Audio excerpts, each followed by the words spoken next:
नमस्कार, मैं doctor PC आचार्य, सह आचार्य हिंदी विभाग, डॉक्टर बी.आर. अम्बेडकर राजकीय महाविद्यालय श्री गंगानगर से आप सबका अभिनंदन करता हूं, स्वागत करता हूं। पिछले चर्चा में हम बात कर रहे थे भक्ति काल की और उसी की एक महत्वपूर्ण धारा निर्गुण पंथ की चर्चा हम कर रहे थे। इसी चर्चा को हम आगे बढ़ाते हैं। निर्गुण धारा की ज्ञानाश्रयी शाखा कबीर के जिक्र के बगैर अधूरी है। कबीर की उत्पत्ति के संबंध में अनेक प्रकार के प्रवाद प्रचलित हैं। कहते हैं काशी में स्वामी रामानंद का एक भक्त ब्राह्मण था, जिसकी विधवा कन्या को स्वामी जी ने पुत्रवती होने का आशीर्वाद भूल से दे दिया। फल ये हुआ कि उसे एक बालक उत्पन्न हुआ, जिसे वह लहर तारा के ताल के पास फेंक आई। अली या नीरू नाम का एक जुलाहा उस बालक को अपने घर उठा लाया और पालने लगा। यही बालक आगे चलकर कबीरदास हुआ। कबीर का जन्म काल जेठ सुदी पूर्णिमा सोमवार विक्रम संवत 1456 माना जाता है। कहते हैं कि आरंभ से ही कबीर में हिंदू भाव से भक्ति करने की प्रवृत्ति लक्षित होती थी, जिसे उसके पालने वाले माता पिता न दबा सके। वे राम राम जपा करते थे और कभी कभी माथे में तिलक भी लगा लेते थे। इससे सिद्ध होता है कि उस समय में स्वामी रामानंद का प्रभाव खूब बढ़ रहा था और छोटे बड़े ऊंच नीच सब तृप्त हो रहे थे। अतः कबीर पर भी भक्ति का यह संस्कार बाल्यावस्था से ही यदि पड़ने लगा तो कोई आश्चर्य की बात नहीं है। रामानंद जी के महात्म्य को सुनकर कबीर के हृदय में शिष्य होने की लालसा जगी होगी। ऐसा प्रसिद्ध है कि एक दिन वे एक पहर रात रहते ही उस पंचगंगा नामक घाट की सीढ़ियों पर जा पहुंचे, जहां से रामानंद जी स्नान करने के लिए उतरा करते थे। स्नान को जाते समय अंधेरे में रामानंद जी का पैर कबीर के ऊपर पड़ गया। रामानंद जी चट बोल उठे, राम राम कह। कबीर ने इसी को गुरु मंत्र मान लिया और वे अपने को रामानंद जी का शिष्य कहने लगे। वे साधुओं का सत्संग भी रखते थे और जुलाहे का काम भी करते थे। कबीर पंथ में मुसलमान भी हैं। उनका कहना है कि कबीर ने प्रसिद्ध सूफी मुसलमान फकीर शेख तकी से शिक्षा ली थी, दीक्षा ली थी। वे उस सूफी फकीर को ही कबीर का गुरु मानते हैं। आरंभ से ही कबीर हिंदू भाव की उपासना की ओर आकर्षित हो रहे थे। अतः उन दिनों जबकि रामानंद जी की बड़ी धूम थी, अवश्य वे उनके सत्संग में भी सम्मिलित होते रहे होंगे। कबीर को वैष्णव संप्रदाय के अंतर्गत तो नहीं ले सकते।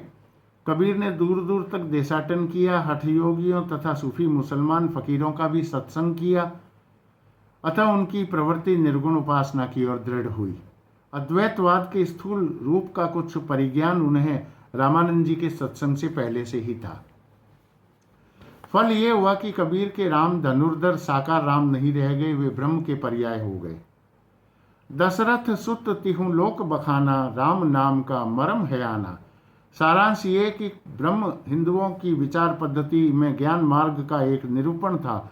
उसी को कबीर ने सूफियों को ढर्रे पर उपासना का ही विषय नहीं बल्कि प्रेम का भी विषय बनाया और उसकी प्राप्ति के लिए हठयोगियों की सी साधना का समर्थन किया। इस प्रकार उन्होंने भारतीय ब्रह्मवाद के साथ सूफियों के भावात्मक रहस्यवाद, हठयोगियों के साधनात्मक रहस्यवाद और वैष्णवों के अहिंसावाद तथा प्रपत्तिवाद का मेल करके अपना पंथ खड़ा किया। उनकी वाणी में ये सब अव्यय अवश्य रूप से परिलक्षित भी होते हैं। यद्यपि कबीर की वाणी निर्गुण वाणी कहलाती है, पर उपासना क्षेत्र में ब्रह्म निर्गुण नहीं बना रह सकता। सेव्य सेवक भाव में स्वामी में कृपा, क्षमा, औदार्य आदि गुणों का आरोप हो ही जाता है। इसलिए कबीर के वचनों में कहीं तो निरुपाधि निर्गुण ब्रह्म सत्ता का संकेत भी मिलता है। जैसे वो कहते हैं, पंडित मिथ्या करहु विचारा, ना वह सृष्टि न सिरजनहारा। ज्योति स्वरूप काल नहीं हुआ, बचन न आहि शरीरा। थूल अथूल पवन नहीं पावक, रवि शशि धरनी न धीरा। और कहीं कहीं तो सर्ववाद की झलक भी मिलती है। आपू ही देवा आपू ही पाती, आपू ही देवा आपू ही पाती, आपू ही कुल आपू ही है जाति। और कहीं स्वपादी ईश्वर की बात भी सामने आती है, जहां वो कहते हैं, साईं के सब जीव हैं कीरी कुंजर दोय।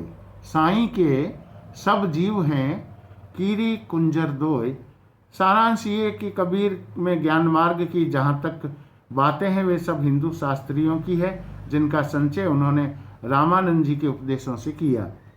माया, जीव, ब्रह्म, तत्वमसी, अष्टमैथुन, त्रिकुटी, छह रिपु इत्यादि शब्दों का परिचय उन्हें अध्ययन द्वारा नहीं सत्संग द्वारा ही हुआ, क्योंकि वे, जैसा कि प्रसिद्ध है, कुछ पढ़े लिखे न थे। उपनिषद की ब्रह्म विद्या के संबंध में वे कहते हैं, तत्वमसि इनके उपदेशा, ई उपनिषद कहें संदेशा, जाग बलिक और जनक संवादा, दत्तात्रेय वह रस स्वादा।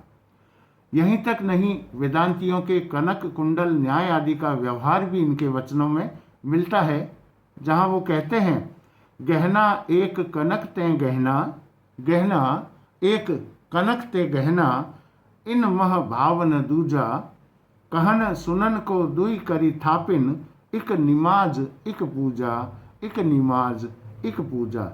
इसी प्रकार उन्होंने हठ योगियों के साधनात्मक रहस्यवाद के कुछ सांकेतिक शब्दों जैसे चंद, सूर, नाद, बिंदु, अमृत, औंधा कुआ को लेकर अद्भुत रूपक बांधे हैं, जो सामान्य जनता की बुद्धि पर पूरी तरह से प्रभाव छोड़ जाते हैं।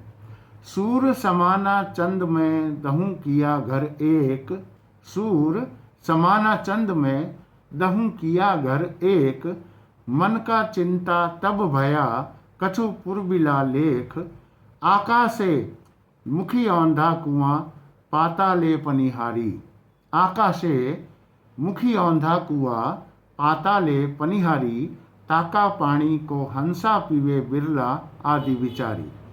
वैष्णव संप्रदाय से उन्होंने अहिंसा का तत्व ग्रहण किया, जो कि पीछे होने वाले सूफी फकीरों को भी मान्य हुआ। हिंसा के लिए मुसलमानों को बराबर फटकारते रहे।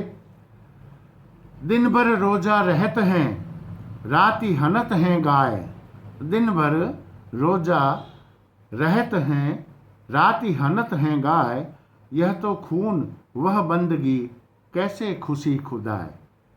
अपनी देखी करत नहीं अहमक, कहत हमारे बड़न किया, उसका खून तुम्हारी गर्दन जिन तुमको उपदेश दिया। बकरी पाती खाती है ताकि काढ़ी खाल, जो नर बकरी खात है तिनका कौन हवाल। इस विवेचन से ये स्पष्ट है कि ज्ञान मार्ग की बातें कबीर ने हिंदू साधु सन्यासियों से ग्रहण की, जिनमें सूफियों के सत्संग से उन्होंने प्रेम तत्व का मिश्रण किया और अपना एक अलग पंथ चलाया।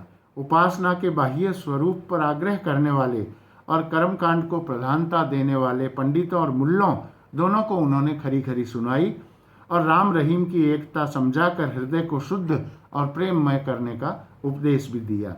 देशाचार और उपासना विधि के कारण मनुष्य में जो भेदभाव उत्पन्न हो जाता है, उसे दूर करने का प्रयत्न उनकी वाणी बराबर करती रही। यद्यपि वे पढ़े लिखे न थे, पर उनकी प्रतिभा बड़ी प्रखर थी, जिससे उनके मुंह से बड़ी चुटीली और व्यंग्य चमत्कारपूर्ण बातें निकलती थी। उनकी पंक्तियों में विरोध और असंभव का चमत्कार लोगों को बहुत आकर्षित करता था। वो कहते थे, है कोई गुरु ज्ञानी जगतमयी उल्टी वेद बूझे, है कोई गुरु ज्ञानी जगतमयी उल्टी वेद बूझे, पानी मह पावक बरे अंधही आँखिन सूझे, गाय तो नाहर को धरी खायो हरिना खायो चीता। तो इस प्रकार अनेक रूपकों और अन्योक्तियों द्वारा उन्होंने ज्ञान की बातें कही है, जो नई न होने पर भी वाग वैचित्र के कारण अनपढ़ लोगों को चकित किया करती थी। कबीर अपने श्रोताओं पर अच्छी तरह ये भाषित करना चाहते थे कि हमने ब्रह्म का साक्षात्कार कर लिया है। इसी से वे प्रभाव डालने के लिए लंबी चौड़ी गर्वोक्तियां भी कभी कभी किया करते थे। कबीर की वाणी का संग्रह बीजक के नाम से प्रसिद्ध है, जिसके 3 भाग किए गए हैं, रमैनी, सबद और साखी। इसमें वेदांत तत्व, हिंदू मुसलमानों को फटकार, संसार की अनित्यता, हृदय की शुद्धि, प्रेम साधना की कठिनता, माया की प्रबलता, मूर्ति पूजा, तीर्थाटन आदि की निस्सारता, हज, नमाज, व्रत, आराधन की गौणता इत्यादि अनेक प्रसंग है। सांप्रदायिक शिक्षा और सिद्धांत के उपदेश मुख्यतः साखी के भीतर हैं, जो दोहों में हैं। इसकी भाषा सद्दुकड़ी अर्थात राजस्थानी पंजाबी मिली खड़ी बोली है, पर रमैनी और सबद में गाने के पद हैं, जिनमें काव्य की ब्रज भाषा और कहीं कहीं पूर्वी बोली का व्यवहार भी है। खुसरो के गीतों की भाषा भी ब्रज हम दिखा आए हैं। इससे यह स्पष्ट हो जाता है कि गीतों के लिए काव्य की ब्रज भाषा ही स्वीकृति थी। कबीर का ये एक पद इसका उदाहरण है। हाँ बलि कब देखोगी तो ही, हाँ बलि कब देखोगी तो ही, अहनिस आतुर दर्शन कारणि, ऐसी व्यापी मोही, नैन हमारे तुमको चाहें, रति न माने हारी, बिरह अग्नि तन अधिक जरावे, ऐसी लेहु बिचारी, सुनहु हमारी दादी गोसाई, अब जनी करहु अधीर, तुम धीरज में आतुर स्वामी, कांचे भौंडे नीर, बहुत दिनन के बिछुड़े माधव, मन नहीं बांधे धीर, देह छता तुम मिलहु कृपा करी, आरती वंत कबीर। तो इस प्रकार से कबीर ने बहुत विस्तार से अपनी बातें कही है। हम अन्य व्यक्तियों का और उनके सहयोग का भी जिक्र करेंगे आने वाले व्याख्यान में। धर्मदास हैं, गुरु नानक हैं, इन सब की रचनाओं पर, इनके साहित्य को योगदान पर हम चर्चा करेंगे अगले व्याख्यान में। तब तक के लिए नमस्कार, बहुत बहुत शुभकामनाएं।